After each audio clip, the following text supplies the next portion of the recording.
Hey y'all, and welcome to another episode of Crochet Storytime with Charlie.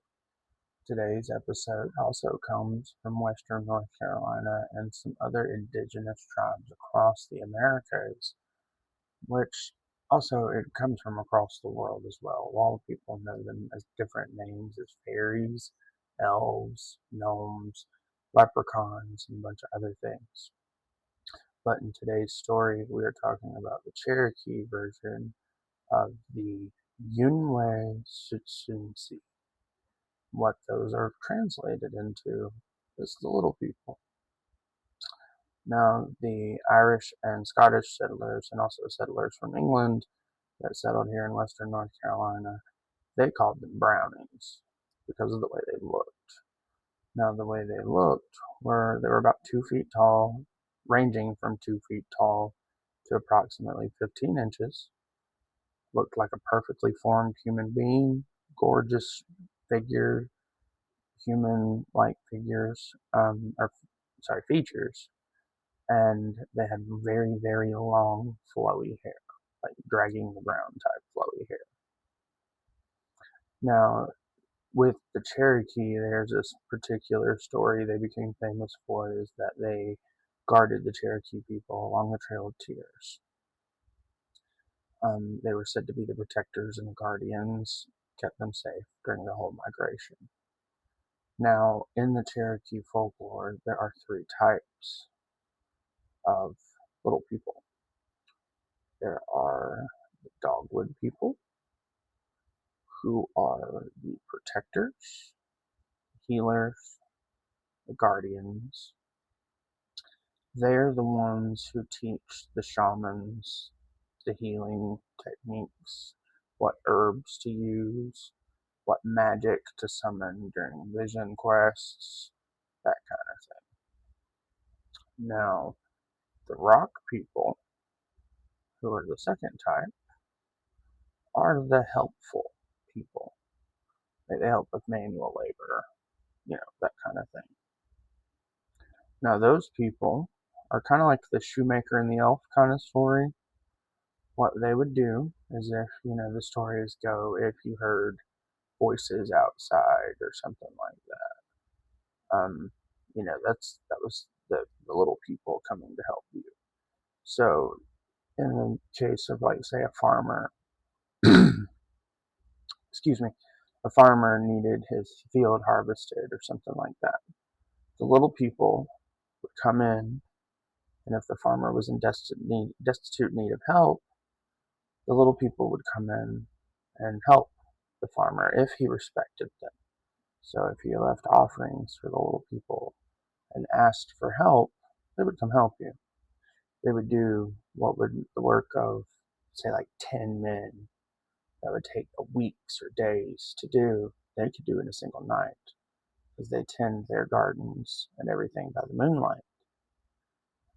If you were to build your house on the edge of the territory for the little people, you were needing to leave offerings and houses, fairy gardens for the little people. Now, there are also the last group of the little people, which is the laurel people.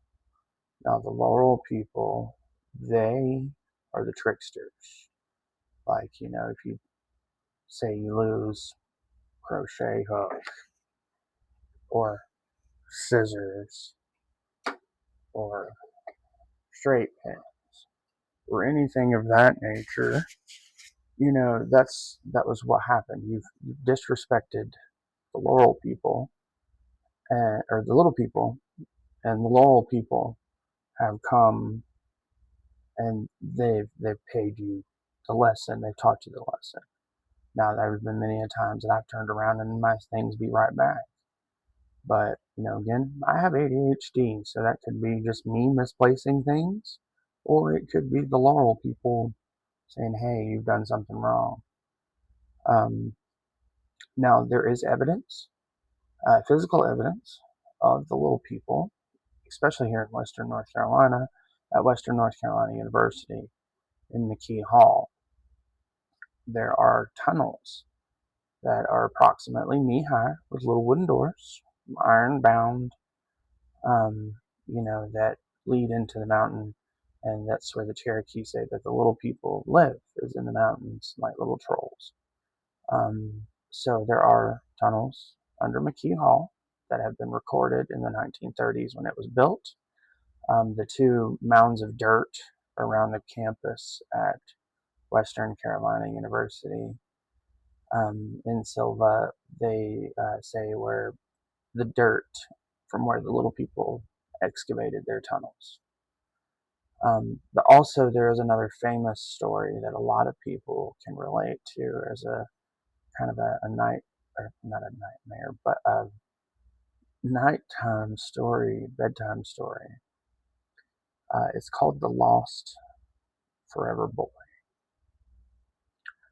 Now, the Forever Boy is about a little boy whose father was telling him that he would need to start learning adult responsibilities. This child became very heartbroken when his father told him this because he did not want to grow up. He wanted to remain a child forever and not have an adult responsibility. So what he did was he went out to the river and into the woods, and he met the little people. And the little people invited him to join, and he accepted, and he remained with them for this day. Now, the Laurel people, they say, the Cherokee people say that, when you think you've caught the biggest fish in your life and it's just a stick at the end of your line, or, something moves in the woods and vanishes right before your eyes, that it could be the little people playing tricks, making you laugh, keeping your heart forever young. Who knows? You know, it's all mystic, all fantasy, folklore, until it's not.